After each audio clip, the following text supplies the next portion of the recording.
কিন্তু এইখিনি কৰিব লাগে নহয় জানো? যে মই মানুহ, তেওঁ মানুহ হয়, তেওঁক যদি আমি এইখিনি কাম কৰিব নোৱাৰোঁ, টকা পইচা কামাওঁ, খাওঁ, ঘূৰোঁ, তেওঁৰ কাৰণে কিবা এটা যদি আজি মই মনতে ভবাৰ কাৰণে মই এইখিনি কৰিছোঁ, তেওঁতো কিবা এটা শান্ত পাব নহয়, মনতে ভাল পাব চাগে।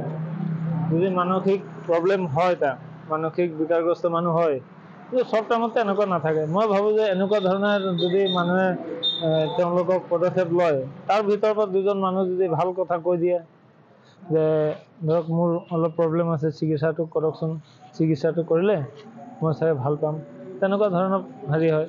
মই সেইটো হিচাপে চিন্তা কৰিছোঁ যে মানসিক বিকাৰগ্ৰস্ত মানুহক ৰাস্তাৰ পৰা মাতি আনি চুলি দাড়ি কটালোঁ, গা ধুৱালোঁ, নতুন বস্ত্ৰ পিন্ধালোঁ আৰু খানাও খুৱাইছোঁ, লগত চেণ্ডেল দিছোঁ। তেওঁ যদি মনৰ পৰাই যদি ভাল হৈ যায়, কালিতো যদি মানুহৰ লগতো কয়, মোৰ দুই এষাৰ যদি কয় ভাল লাগিব মোক, মই শুনিব নালাগে। একতো ওপৰৱালা এজন আছে, তেওঁক বিশ্বাস কৰোঁ মই, মোক বিশ্বাস কৰিতো লাভ নাই, ভগৱানক বিশ্বাস কৰোঁ। আৰু বিশেষকৈ মানুহ হিচাপে মানুহৰ লগত পৰিচয় ৰাখোঁ। ইয়াত হিন্দু মুছলিম কোনো মাজত মানুহে সোমায়, মই তেনেকৈ হিন্দু মুছলিম বুলি একো নাভাবোঁ। মই মছজিদতো যিমানটো মানৱতা দিওঁ, মন্দিৰতো গৈ চেম মানৱতা দাঙি ধৰোঁ। এটা যদি গীৰ্জাঘৰ আছে, তাতো মই মানৱতা দাঙি ধৰোঁ। এইটোৰ কাৰণে চব মানুহে আমি বনাইছোঁ। মানুহে আজি অত যুগ যুগৰ পৰা মানুহে মানুহৰ লগত চলি আহিছে, আমিনো এতিয়া কাৰ লগত ভেদভাৱ লগাওঁ, মাজত হেৰি লগাওঁ?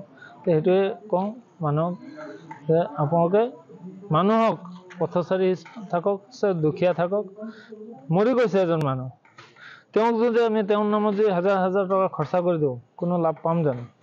যিজন মানুহ নাখায় কাৰণে টকবকাই আছে, তেওঁক আমি খুৱাব লাগে। খুৱাই লৈ আমি চিৰশান্তি তেওঁৰ পৰা লওঁ। তেওঁ যদি অলপ সুস্থ হয়, মই খুব ভাল পাম, সেইটোৱে ভাল লাগে।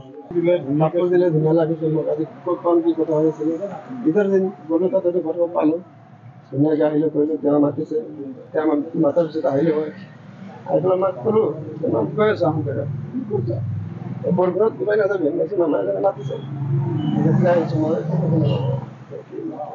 ভাল লাগিছে। এতিয়া বিশেষকৈ চৰকাৰৰ পৰা কিবা এটা সুবিধা লাগে কি, এইখন বনাবলৈ কম দামৰ নিচিনা হেৰি লাগে। বৰষুণ পৰে, আপুনি ক'ত থাকে? মই ৰাস্তাত এইটো ঘৰ, নামটো ৰাজেশ।